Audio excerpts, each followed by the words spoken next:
नमस्कार दोस्तों, lightning mind channel में आप लोगों का एक बार फिर से स्वागत है। और आज हम जो डीआर एनालिसिस का अपना लास्ट सेशन जिसमें हमने शुरुआत किया था सिग्रा के थ्रू डीआर एनालिसिस, उसी को आगे कंटिन्यू कर रहे हैं। लास्ट सेशन में हमने जब सिग्रा के थ्रू डीआर एनालिसिस की बात की थी तो वहां पर हमने ये देखा था कि कैसे हम एनालॉग सिग्नल को डीआर के अंदर उससे हम क्या निष्कर्ष निकालते हैं, कैसे एनालॉग सिग्नल को देख सकते हैं, कैसे उसे जूम कर सकते हैं, कैसे कर्सर के मूवमेंट से हम ये पता कर सकते हैं कि कब सिग्नल का पॉजिटिव पीक या नेगेटिव पीक आ रहा है, किस टाइम पे डायरेक्शन चेंज हो रहा है, किस टाइम पर करंट इंटर हो रहा है, किस टाइम पर वोल्टेज आ रहा है। ये सभी चीजें हमने एनालॉग सिग्नल के बारे में देखा था। और साथ ही साथ हमने डिजिटल सिग्नल के बारे में भी लास्ट सेशन में बात की थी, जहां पर हमने ये देखा था कि जोन 2 पिकअप, जोन 3 पिकअप या फिर रिले का ऑपरेशन कैरियर ट्रिपिंग में या कैरियर सेंड कैरियर रिसीव, ये हम डीआर को देख करके कैसे पता कर सकते हैं। साथ ही साथ लास्ट सेशन में हमने जो डीआर एनालिसिस किया था वहां पर हमने देखा था कि एक जो हमारा डीआर है वो ऑटो रिक्लोजर से संबंधित डीआर है, तो उसको सिर्फ देख करके हम कैसे पता कर सकते हैं कि डेड टाइम हमारे एंड पर कितना रखा हुआ है, डेड टाइम रिमोट एंड का कितना है।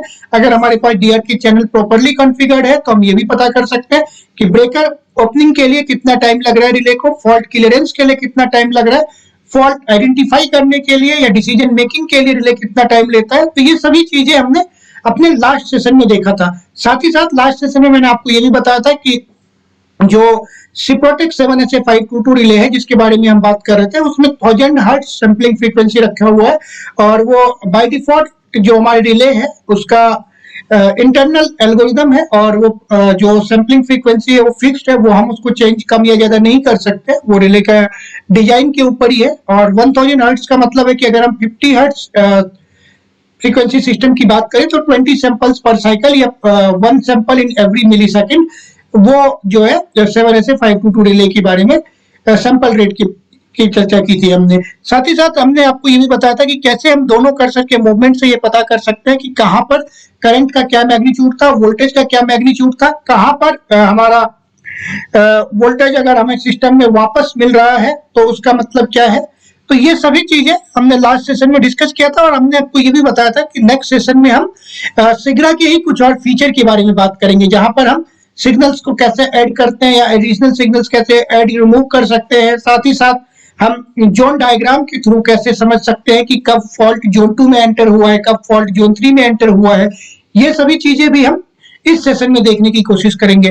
तो आइए अब बहुत ज्यादा समय ना बर्बाद करते हुए हम आज के टॉपिक की शुरुआत करते हैं, जहां पर बेसिकली हम दो चीजें देखेंगे। एक तो जोन डायग्राम के थ्रू हम ये समझने की कोशिश करेंगे कि किस टाइप से फॉल्ट अगर जोन 2 या जोन 3 में एंटर हो रहा है तो हम कैसे आइडेंटिफाई कर सकते हैं, और साथ ही साथ कि अगर हमारे पास एक डीआर अवेलेबल है और रिले सेटिंग्स अवेलेबल है तो कैसे हम डीआर के माध्यम से फॉल्ट की लोकेशन को आइडेंटिफाई कर सकते हैं अगर रिले के इंटरनल एल्गोरिथम ने आपको कोई फॉल्ट लोकेशन नहीं दिया है तो आइए अब इन दोनों टॉपिक को आज के सेशन में समझने की कोशिश करते हैं।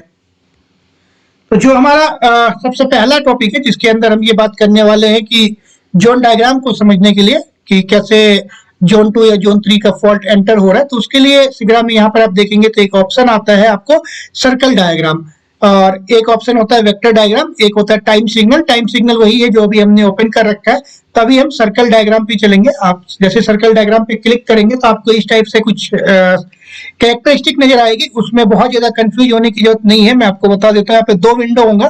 फर्स्ट जो विंडो जो टॉप विंडो है वो फेज टू अर्थ लूप के लिए है, और सेकंड विंडो जो बॉटम विंडो है वो फेज टू फेज लूप के लिए है। इसके अलावा नीचे वाला जो विंडो होता है वो एक्टिव रिएक्टिव पावर फ्लो के लिए होता है, तो उसके बारे में अभी हम चर्चा नहीं कर रहे हैं।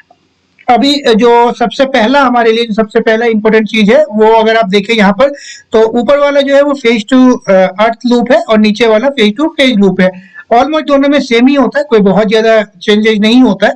हम पहले किसी एक को समझने की कोशिश करते हैं। अभी आपको एक चीज तो कंफर्म ही है कि जो हमारा फॉल्ट था, अगर आप यहाँ पर देखें और लास्ट सेशन का अगर आपको याद होगा, तो फॉल्ट जो था वो ए फेज टू ग्राउंड था या R phase to ground fault है।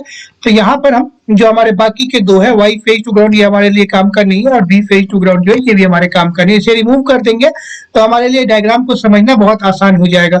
अब इस डायग्राम में भी अगर अब मैं एक एक करके आपको सब कुछ दिखाऊं, तो पहले हम सभी जोन्स को रिमूव कर लेते हैं और फिर एक एक करके आपको जोन का बाउंड्री बताता हूँ। तो अगर आप इसको देखें तो ये हमारे पास, इसको थोड़ा सा जूम कर लेते हैं फॉर बेटर अंडरस्टैंडिंग। तो ये आप देखेंगे अगर, तो ये जो है हमारे पास ये जोन 1 की बाउंड्री है। और अगर आपने हमारा फर्स्ट सेशन देखा होगा, जो फर्स्ट थियोटिकल सेशन है, जो कि आपके प्लेलिस्ट में भी अवेलेबल है डिस्टेंस प्रोटेक्शन के अंदर, हिंदी इंग्लिश दोनों में, और वहां पर ये बताया हुआ है कि किस टाइप से क्वाड्रिलेटरल कैरेक्टरिस्टिक हम ड्रॉ करते हैं, क्वाड्रिलेटरल कैरेक्टरिस्टिक का क्या मतलब होता है, क्योंकि ये बेसिकली क्वाड्रिलेटरल कैरेक्टरिस्टिक है। वहीं पर मैंने आपको उसके सेकंड और थर्ड सेशन में ये बताया कि क्यों ये ऊपर का जो ये पार्ट होता है, क्यों ड्रॉपिंग कैरेक्टरिस्टिक बनाया जाता है, जो कि बेसिकली आपका pre fault power flow direction के ऊपर डिपेंड करता है, ये वाला चीज। साथ ही साथ मैंने ये भी बताया हुआ है कि ये हम जो फोर्थ क्वाड्रेंट है उसमें क्यों लाइन ड्रॉ करते हैं, सेकेंड क्वाड्रेंट में क्यों ये लाइन ड्रॉ किया जाता है, और एक और चीज कि ये वाला जो लाइन है वो डायरेक्ट क्वाड्रिलेटरल फॉर्म ना होकर के क्यों एक स्लैंटेड एंगल पर ड्रॉ किया जाता है। क्योंकि आप हमारा अगर फर्स्ट 3 सेशन देखेंगे, फर्स्ट सेशन जिसके के अंदर हमने आपको बताया हुआ है कि डिफरेंट कैरेक्टरिस्टिक्स कैसे कैसे उसका इम्प्लीकेशंस होता है, डिफरेंट कैरेक्टरिस्टिक्स का क्या मतलब होता है। सेकंड सेशन जहां पर ये बताया था कि इफेक्ट ऑफ फॉल्ट रेजिस्टेंस क्या होता है quadrilateral characteristics and mho characteristics के ऊपर, और थर्ड सेशन जहां पर हमने effect of pre fault power flow and infeed का इफेक्ट देखा था। तो उन तीनों को अगर आप देखेंगे तो ये आप समझ सकते हैं, और यहाँ पर मैं उसके बारे में चर्चा नहीं करने वाला। यहाँ पर सिंपल मैं आपको बताता हूँ कि ये जो है ये हमारे जोन 1 का बाउंड्री है। अब अगर आप इसी को थोड़ा सा और उसमें देखेंगे तो जोन 2 पे पहले हम आते हैं। तो जोन 2 अगर आप देखें तो जोन 1 एग्जैक्टली जैसा जोन 1 है सेम जोन 2 भी होगा, बस क्या होगा कि इसका एरिया इंक्रीज हो जाएगा। एरिया इंक्रीज क्यों हो जाएगा, क्योंकि जोन 1 का एरिया जो होता है वो 80% ऑफ प्रिंसिपल लाइन लेंथ है, और जोन 2 120 या 150% ऑफ प्रिंसिपल लाइन लेंथ हो सकता है। और ये क्यों 120% कब रखते हैं, कब 150% होता है, या कब हमारी line plus adjacent shortest line का 50% होता है, तो ये भी मैंने फर्स्ट सेशन में ही रिच सेटिंग्स के दौरान डिस्कस किया हुआ है। आप दोबारा से उस सेशन को देखिए, अच्छे से समझ में आएगा। तो जोन 1 और जोन 2 एग्जैक्टली सेम होगा, और जैसा जोन 2 होता है वही सेम जोन 1 भी होता है। अगर आप यहाँ पर देखें, मैं अगर जोन 1 को रिमूव कर दूंगा तो आप देखें कि जोन 2 और जोन 1 भी बिल्कुल सेम चीज है, उसके लिए कुछ अलग से कैरेक्टरिस्टिक ड्रॉ नहीं हो रहा है। जोन 2 है और जोन 1 भी इसी के जस्ट ऊपर ड्रॉ हो रही है। अगर आप देखें तो ये जोन 1 बी की बाउंड्री है, और ये आप देखें तो वही जोन 2 की बाउंड्री है। तो दोनों एग्जैक्टली सेम है, क्योंकि जोन 2 प्लस कैरियर रिसीव ही जोन 1 बी होता है, तो जो रीच होगा रीच तो एग्जैक्टली सेम ही होगा। उसके बाद जोन 3, अगर आप जोन 3 को देखेंगे तो जोन 3 भी जोन 1 जोन 2 के जैसा ही होता है, एक्सेप्ट कि इसमें एक पर्टिकुलर पोर्शन को कट आउट कर दिया जाता है, और ये पोर्शन जो कट किया जाता है ये होता है लोड एनक्रोचमेंट का रीजन। और लोड एनक्रोचमेंट भी मैंने आपको इनिशियल के सेशन में बताया हुआ है कि लोड एनक्रोचमेंट क्या होता है, और लोड इंक्रोचमेंट का इफेक्ट ओनली जोन 3 में ही क्यों होता है, जोन 1 जोन 2 में क्यों नहीं होता, ये भी हमने डिस्कस किया हुआ है। इसके बाद एक नेक्स्ट जोन होता है जोन 4, जो कि रिवर्स जोन होगा। तो अगर आप इसको देखिए ये भी एग्जैक्टली सेम होगा, बस रिवर्स डायरेक्शन में ड्रॉ किया जाता है। और लास्टली जोन 5 जो कि नॉन डायरेक्शनल एक बहुत बड़ा सा एरिया होगा। अब अगर आप यहाँ पर देखें तो हमारे पास ये पांचों जोन ड्रॉ हो गया है। अब इन पांचों जोन को ड्रॉ होने के बाद हम सबसे पहले ये समझने की कोशिश करते हैं हमारा फॉल्ट कैसे एंटर हुआ है। तो यहाँ पर एक बार मैं वापस टाइम सिग्नल में जाऊंगा और अपने येलो वाले कैरेक्टर जो कर्सर है उसको यहाँ पर फिक्स कर देता हूँ। अगर मैंने येलो कर्सर को यहाँ पर फिक्स किया है तो अभी आप देखेंगे जब मैं येलो कर्सर को मूव कर रहा हूँ तो ये देखिए ये इस टाइप से हमारे कैरेक्टरिस्टिक के अंदर जो है फॉल्ट पॉइंट मूव हो रहा है। तो अभी येलो कर्सर अगर मैंने यहाँ पर रखा हुआ, ये वाला जो पॉइंट है हमारा, अगर आप देखें इस वाले पॉइंट पर अभी फॉल्ट नहीं है। फॉल्ट हमारा कहाँ पर आ रहा है, फॉल्ट आएगा हमारा ऑलमोस्ट -30 के आसपास। अभी जो कर्सर है वो -140 पर है। तो अगर कर्सर -140 पर है और अगर आप इसको स्लोली स्लोली मूव कर रहे हैं, आप देखिए अगर मैं स्लोली स्लोली मूव करता हूँ तो अभी मेरा फॉल्ट जो है किसी भी जोन में एंटर नहीं हो रहा है। अभी फॉल्ट किसी भी जोन में एंटर नहीं हो रहा है, क्योंकि यहाँ पर जो है करंट वोल्टेज नॉर्मल चल रहा है, तो वी बाई आई का रेशियो बहुत ज्यादा होगा, तो ये कैरेक्टरिस्टिक इधर कहीं पर रोटेट हो रहा होगा। अब जैसे जैसे हम फॉल्ट पॉइंट की तरफ पहुंचने की कोशिश करते हैं, आप देखिए ये फॉल्ट जो है राइट साइड से आपके कैरेक्टरिस्टिक में इन होने की कोशिश कर रहा है। अगर मैं इस पॉइंट की बात करूं, यहाँ पर मैं स्लोली स्लोली अब इंक्रीज करता हूँ,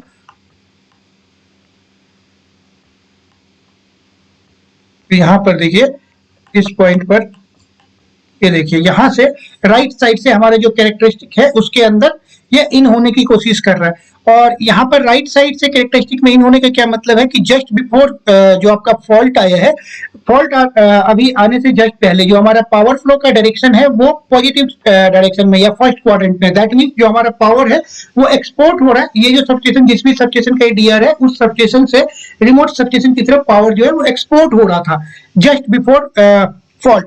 अब मैं एक एक सैंपल आगे बढ़ता हूं। अगर आप देखें यहाँ पर जैसे मैं एक सैंपल और आगे बढ़ा तो ये एक पॉइंट और नीचे की तरफ आया। नेक्स्ट सैंपल में अभी फॉल्ट जो है सबसे पहले नॉन डायरेक्शनल जोन के अंदर एंटर होता है जोन 5 में, क्योंकि अभी धीरे धीरे करंट का मैग्नीट्यूड चेंज हो रहा है, वोल्टेज का मैग्नीट्यूड रिड्यूस हो रहा है, करंट इंक्रीज हो रहा है, तो इम्पिडेंस हमारा कम होता हुआ जोन 5 और अचानक से देखेंगे अभी आप, तो ये जोन 3 में अब जो कैरेक्टरिस्टिक है जोन 3 के अंदर हमारा यहाँ पर इन हो गया है। तो आप इसको दो सैंपल में और पीछे ले जाता है, यहाँ पर जोन 3 पर इन हुआ है। जब इस पॉइंट पर हमारा फॉल्ट अभी जोन 3 में इन हुआ है, तो इस टाइम पर बेसिकली हमारा जोन 3 पिकअप हो जाना चाहिए।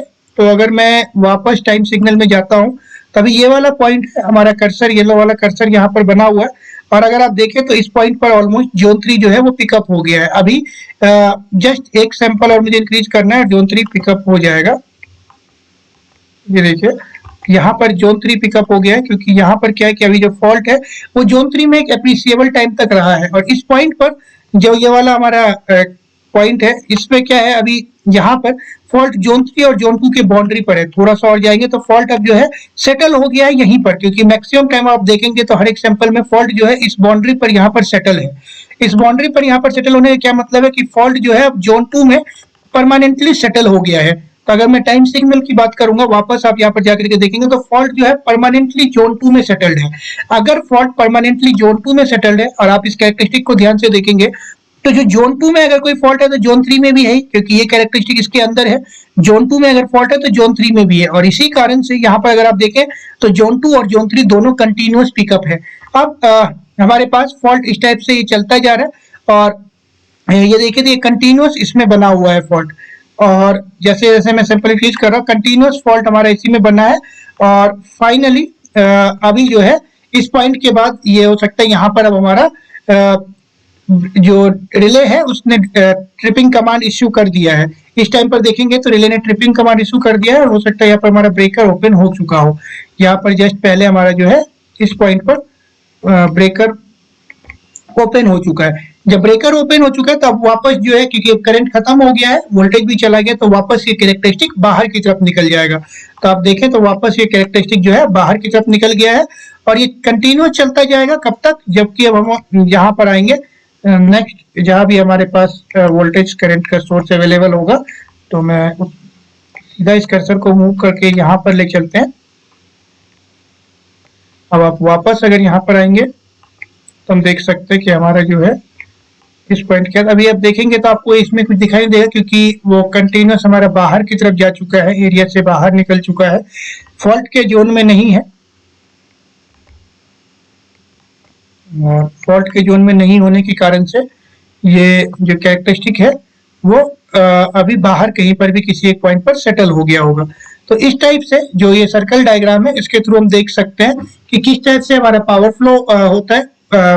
Pre fault power flow direction क्या है, post fault power flow direction क्या है, कैसे जोन के अंदर रीच करता है, कैसे रिले का जोन 2 जोन 3 पिकअप होता है। नीचे वाला अगर आप देखिए फेज टू फेज लूप में, तो इसके अंदर भी हम जो है हमारे, अगर सिर्फ आप जोन की बाउंड्री देखें तो जोन की बाउंड्री अगर आप देखेंगे, मैं जोन 1 दिखा देता हूँ आपको, एग्जैक्टली सेम होगा फेज टू अर्थ टाइप से। ये देखिए जोन 1 का है, जस्ट डिफरेंस क्या होगा कि इसका हो सकता है कि जो रीच है वो फेज टू अर्थ के कंपैरिजन में थोड़ा अलग होगा। सीमेंस रिले के अंदर क्या होता है कि जो हमारा रीच हम यहाँ पर लूप इम्पिडेंस की अगर मैं बात करूं, या जो इम्पिडेंस की बात करूं या रेजिस्टेंस की बात करूं, वो हमेशा फेज टू अर्थ के अंदर जो होता है 1 plus RE by RL factor से मल्टीप्लाई करके एंटर किया जाता है, और रिले भी उसी रेशियो में ही देखता है।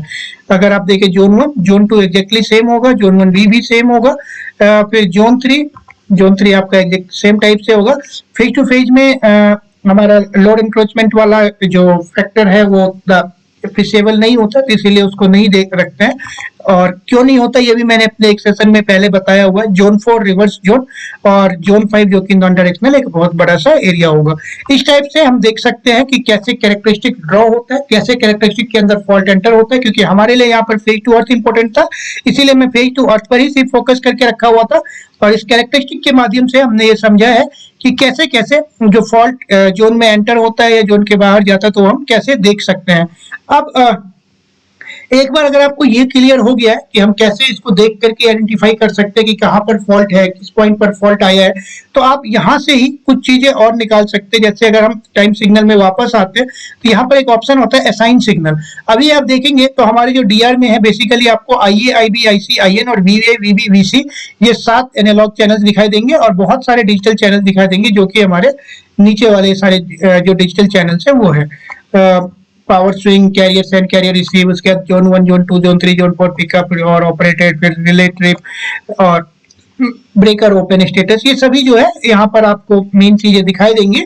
और अब इनमें से अगर मान लीजिए कि हमें किसी एक चीज को देखना है या नहीं देखना है, या कोई चीज डीआर में रखना है या कोई चीज डीआर में नहीं रखना है, तो वो भी हम यहाँ से सेट कर सकते हैं। जैसे कि मान लीजिए कि आपको अपने डीआर में suppose zero sequence current magnitude चाहिए, तो अब हम जीरो सीक्वेंस करंट मैग्नीट्यूड को भी अपने डीआर में कॉन्फ़िगर कर सकते हैं। हमने सिंपल सा क्या करना है, ये जो तीन यहाँ पर आप देखेंगे I0, I1, I2, इसमें से किसी भी एक का अगर आप यहाँ पे क्लिक करेंगे तो सेलेक्ट हो जाएगा। अभी बेसिकली क्या होगा कि I0 जो है वो IA वाले उसी पर चैनल पर दिखेगा, तो मैं IA वाले पे नहीं लेता हूँ, IA तो हमें फॉल्ट वाले ही है।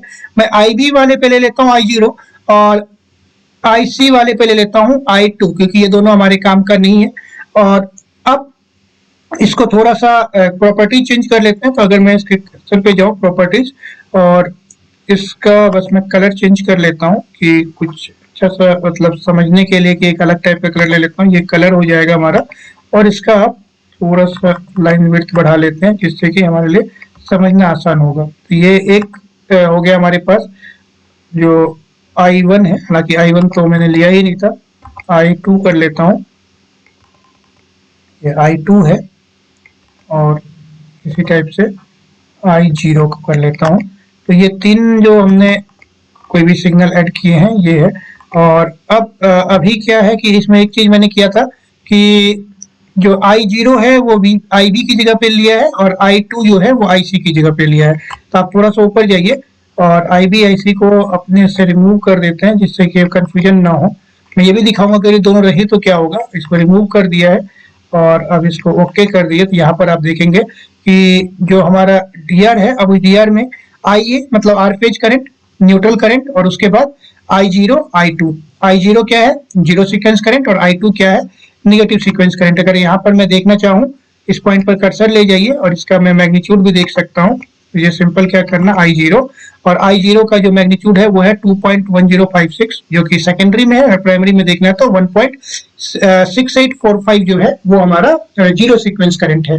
और ये आप थियोरेटिकली भी निकाल सकते हैं कि जीरो सीक्वेंस करंट कितना होगा, क्योंकि अगर आप देखें तो हमारा जो फॉल्टेड फेज है आर फेज का करंट कितना है, अगर आप देखें तो वो करंट है 5.76। और आपको पता है कि जो हमारा फेज टू ग्राउंड फॉल्ट है, फेज टू ग्राउंड फॉल्ट में I0 sequence is equal to positive sequence is equal to negative sequence. That means कि हमारे पास जो जीरो सीक्वेंस करंट होगा वो इसका 1/3 हो जाएगा, जो हमारा ये वाला करंट है। तो 5.76 डिवाइडेड बाई 3 करेंगे तो ऑलमोस्ट 1.8 1.9 कुछ आएगा।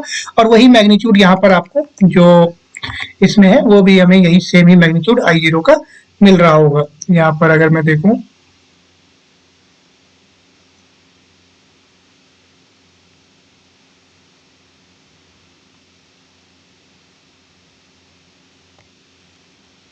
तो अगर आप यहाँ पर देखते हैं, ये कर्सर 1 जो है वो हमें दिखा रहा था IA का मैग्नीट्यूड, और कर्सर 2 जो है वो हमें दिखा रहा है I0 का मैग्नीट्यूड। मैं दोनों कर्सर को एक ही टाइम पर एक ही जगह पर फिक्स कर लेता हूँ। तो अगर आप यहाँ पर देखें तो दोनों कर्सर एक टाइम पर एक ही जगह फिक्स है, तो 5.76 हमारा I1 मतलब टोटल फॉल्ट करंट है, और जो हमारा जीरो सीक्वेंस करंट है वो उसका ऑलमोस्ट 1/3 है, 1.68 या 1.7 के आसपास। थियोरेटिकली और प्रैक्टिकली में थोड़ा सा डिफरेंस होगा, क्योंकि इसमें जो सैंपल्स होते हैं फिर इसको कैलकुलेट किया जाता है, तो इसमें कुछ आपका जो इनएक्यूरेसीज है वो आ जाता है। तो एग्जैक्टली आप 1/3 करेंगे तो वो थियोरेटिकल है, प्रैक्टिकली आप देखेंगे तो ऑलमोस्ट 1/3 के आसपास जो है ये हमारा I0 और I1 इसका मैग्नीट्यूड है। सिमिलरली अगर मैं I2 का मैग्नीट्यूड देखना चाहूँ यहीं पर ही, तो वो भी ऑलमोस्ट इतना ही आना चाहिए। अब आप देखेंगे तो I2 का जो मैग्नीट्यूड है वो इसका एग्जैक्ट 1/3 है, 5.76 है, और उसका अगर करेंगे तो 1.92 जो है वो हमारा निगेटिव सीक्वेंस करंट का मैग्नीट्यूड है। तो इस टाइप से हम कोई भी अगर आपको चाहिए सीक्वेंस कंपोनेंट चाहिए तो वो आप देख सकते हैं। इसके अलावा अगर मान लीजिए अब इसी में आपको चाहिए कि मुझे IB IC भी चाहिए और I0 भी चाहिए। अगर आप इसको अप्लाई करेंगे तो अभी देखिए यहाँ पर दोनों चीज एक ही डीआर के अंदर विजिबल होगा। इस डीआर में अभी IB भी अवेलेबल है सेम चैनल पर, और सेम चैनल पर जीरो सीक्वेंस करंट भी है। यहाँ पर सेम चैनल पर IC एंड I2 है। आप एक को रिमूव कर देंगे तो एक ही दिखाई देगा, और अगर दोनों कर देंगे फिर आप देखिए तो सिंपल एक को कर सकते हो। तो इस टाइप से एक ही चैनल पर मल्टीपल चीजें भी आ सकती है। इसके अलावा अगर आप चाहे तो इसी में रेजिस्टेंस इंपेडेंस इनकी वैल्यूज भी देख सकते हैं। तो वो भी मैं आपको दिखा देता हूँ। मान लीजिए कि मुझे यहाँ पर चाहिए कि जेड का मैग्नीट्यूड कितना आया है, तो वो भी मैं ले लेता हूँ, जेड, आर और एक्स, ये तीनों चीज भी ले लेता हूँ। तो ये मुझे IA IB IC की जगह पर दिखेगा जेड, आर और एक्स। थोड़ा सा मैं इसका वो चेंज कर लेता हूँ जिससे कि हमारे समझने के लिए आसानी हो। तो आप इसको क्लिक करेंगे, प्रॉपर्टीज में जाएंगे, बस मैं इसका विड्थ बढ़ा लेता हूँ। तो ये हमारा जेड का हो गया, आर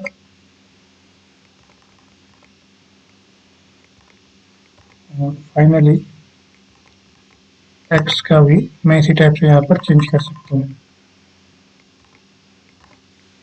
तो अब अगर आप इसको देखेंगे, मैं अप्लाई कर दिया हूँ। अप्लाई करने के बाद इसको ओके करेंगे तो ये आपको इस टाइप से आ जाएगा। अब इसमें मान लीजिए कि मुझे सिर्फ जो है आपको पता है कि जो हमारा फॉल्ट डेकोरेटर होता है वो एक्स के बेसिस पर काम करता है, तो एक्स हमारा यहाँ पर है। तो मैं सिंपल बस इसमें एक्स का मैग्नीट्यूड अगर देखूं तो इस पॉइंट पर मुझे जो है एक्स का मैग्नीट्यूड कितना मिल रहा है, अगर मैं इसको सिंपल बस एक्स के फॉर्म में बात करूं तो एक्स का मैग्नीट्यूड मुझे मिल रहा है 10.772 ओम। और इससे भी मैं थियोरेटिकली कैलकुलेट कर सकता हूं कि फॉल्ट जो है वो किस पॉइंट पर आया है। साथ ही साथ आप यहाँ पर ये भी देख सकते हैं कि ये फॉल्ट जो है हाई रेजिस्टेंस फॉल्ट है या लो रेजिस्टेंस फॉल्ट है, क्या है। तो आप इसमें बस सिंपली आर पे सिलेक्ट कर लीजिए, मुझे और ज्यादा कुछ चाहिए नहीं। कर्सर 1 को मैंने आर पे सिलेक्ट किया है। तो अभी देखेंगे तो जो कर्सर 1 है, ये कर्सर 1 नहीं है हमारे पास, और जो आर का मैग्नीट्यूड है वो है ऑलमोस्ट 5-6 ओम के आसपास। तो मतलब ये लो रेजिस्टेंस फॉल्ट है, हाई रेजिस्टेंस फॉल्ट नहीं है। और इसमें जो हमारे पास इम्पिडेंस का मैग्नीट्यूड है, जो हमारे पास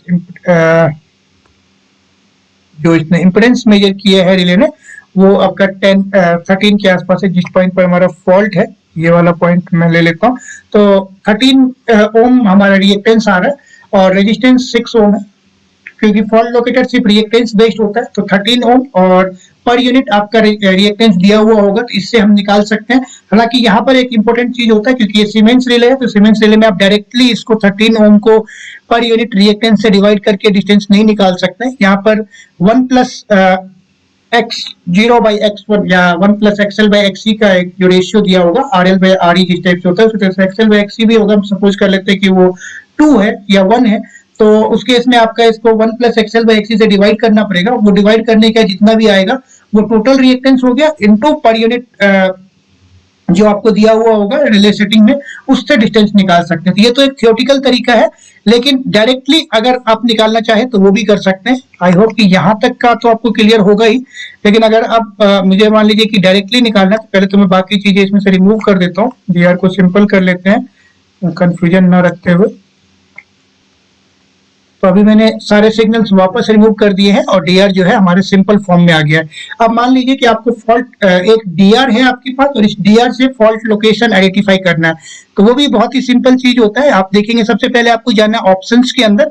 ऑप्शंस के अंदर एक ऑप्शन आएगा नेटवर्क कॉन्फ़िगरेशन, नेटवर्क कॉन्फ़िगरेशन में जाना है। नेटवर्क कॉन्फ़िगरेशन में आपका अगर सीमेंस रिले ही है और सीमेंस रिले का ही डीआर डायरेक्ट सिग्रा में ओपन करेंगे तो आपको एक चैनल कॉन्फ़िगर करने की जरूरत नहीं है। चैनल बाय डिफॉल्ट आएगा IA IB IC IN VA VB VC जो भी आपकी चैनल्स है, प्लस CT CVT रेशियो भी इसमें सही फॉर्म में आएंगे। अगर आपका डीआर जो है पहले से ही सीमेंस रिले का ही, आपको सिंपल क्या करना है, इंपीडेंस कैलकुलेशन में जाना है। इंपीडेंस कैलकुलेशन के अंदर भी आपको ये RE/RL और XC/XL का रेशियो जो है वो एंटर नहीं करना है। वो एंटर इसलिए नहीं करना है क्योंकि अगर आप यहाँ पर देखें, जो हमारा मेन डीआर है जिसके फाइल की मैं बात कर रहा था, यहाँ पर सिप्रोटेक डीआर के साथ आपको एक फाइल दिखाई देगा .rio फाइल। रियो मतलब होता है रिले इंटरफेस फॉर ओमिक्रॉन, और रियो फाइल जो है अगर आप सिप्रोटेक रिले की डीआर है तो उसके अंदर .rio फाइल ऑटोमेटिक बन करके आता है। और .rio फाइल होने से क्या होता है कि ये जो सिग्रा सॉफ्टवेयर है वो रियो फाइल से RE/RL और XC/XL के वैल्यू ऑटोमेटिकली पिक कर लेता है। अगर आपके पास डायरेक्टली ये पिक नहीं होता है। सपोज माइकॉम का रिले है जो मैं आगे डिस्कस करूंगा, तो उस केस में से मैनुअली एंटर करना पड़ेगा आपको। सिंपल अभी क्या करना है, फॉल्ट लोकेटर पे आएंगे।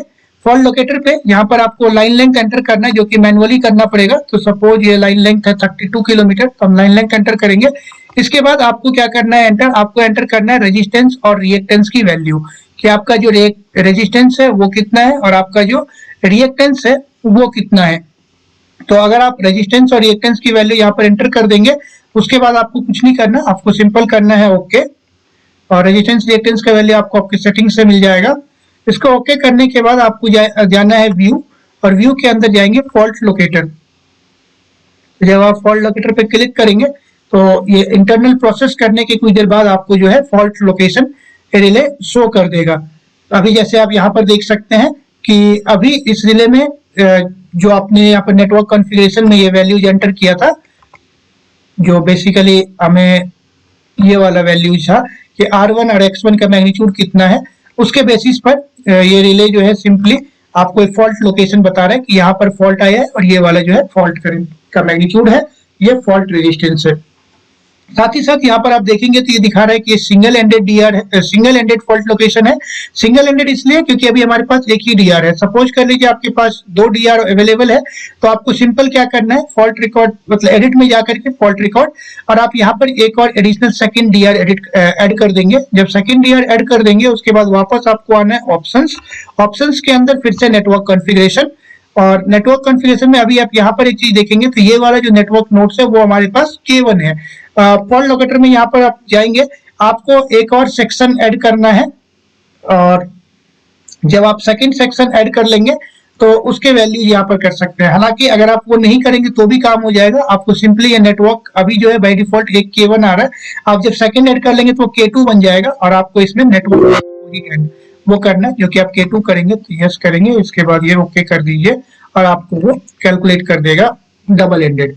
तो इस टाइप से अगर आपके पास डीआर अवेलेबल है तो आप डीआर के माध्यम से सिर्फ सेटिंग्स एंटर करने के बाद करंट और फॉल्ट रेजिस्टेंस, उसके अलावा डिस्टेंस, ये सभी चीजें निकाल सकते हैं।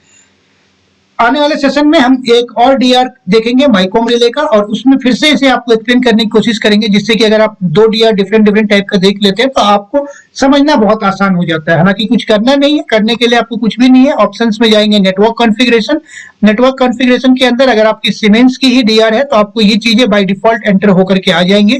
अगर सीमेंस की रिले नहीं है तो आपको ये एंटर करना है IA IB IC IN, कौन सा चैनल किसके लिए है, साथ ही साथ कि ये आपका VA VC का चैनल कौन सा है, फिर CT का प्राइमरी सेकेंडरी एंड CVT का प्राइमरी सेकेंडरी, फाइनली आपको impedance RE by RL XC by XL, और फॉल्ट लोकेटर के अंदर ये वाले जो पैरामीटर्स है लाइन लेंथ R1 और X1, ये सभी चीजें जब आप एंटर कर देंगे, ये R1 जो है टोटल रेजिस्टेंस है और X1 जो है टोटल रिएक्टेंस है। यहाँ पर देखिए पर किलोमीटर नहीं है, टोटल है। सपोज अगर आपकी 100 किलोमीटर की लाइन है तो 100 किलोमीटर की लाइन के लिए टोटल जो है वैल्यूज है वो है। सिमिलरली X1 जो है वो 100 किलोमीटर की लाइन के लिए टोटल जो रिएक्टेंस है वो वाला वैल्यू है। इसके अलावा सीमेंस रिले में क्योंकि ये RE by RL XC by XL का वैल्यू ऑटोमेटिक एंटर कर लेता है DR Sigra software RIO file से, अगर नहीं है तो आपको यहाँ पर ये वैल्यू एंटर करना है। सपोज यहाँ पर जो है हमारे पास ये वाला वैल्यू है, मान लीजिए कि रिले ने खुद से नहीं लिया है तो आप इसको भी यहाँ पर एंटर कर लीजिए।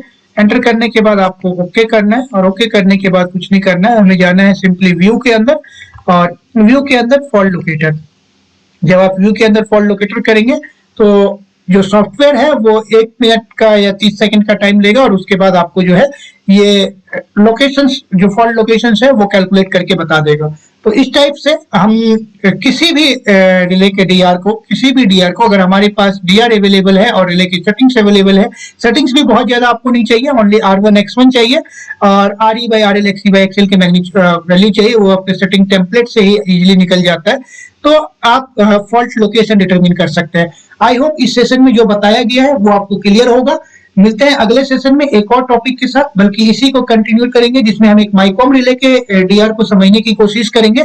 तब तक आप इसको प्रैक्टिस करिए, आप इस सिग्रा सॉफ्टवेयर को अपने लैपटॉप में इंस्टॉल करके और कोई भी डीआर को ओपन करके उसे समझने की कोशिश करिए कि जोन बाउंड्रीज कैसे ड्रॉ किए जाते हैं, जोन बाउंड्री के अंदर कैसे फॉल्ट एंटर होता है, कैसे हमें पता चलता है कि फॉल्ट जोन 2 का है या जोन 3 का है, कैसे हम आइडेंटिफाई कर सकते हैं कि प्री फॉल्ट पावर एक्सपोर्ट था या प्री फॉल्ट पावर इंपोर्ट था। इसके अलावा हम ये भी आइडेंटिफाई कर सकते हैं कि जो हमारा जोन के अंदर फॉल्ट आया है वो जोन 3 में ही एंटर करने के बाद वहीं रुक गया है या जोन 2 में भी आया है। अगर जोन 2 में आया है तो क्या जोन 1 तक फॉल्ट गया है या नहीं गया है।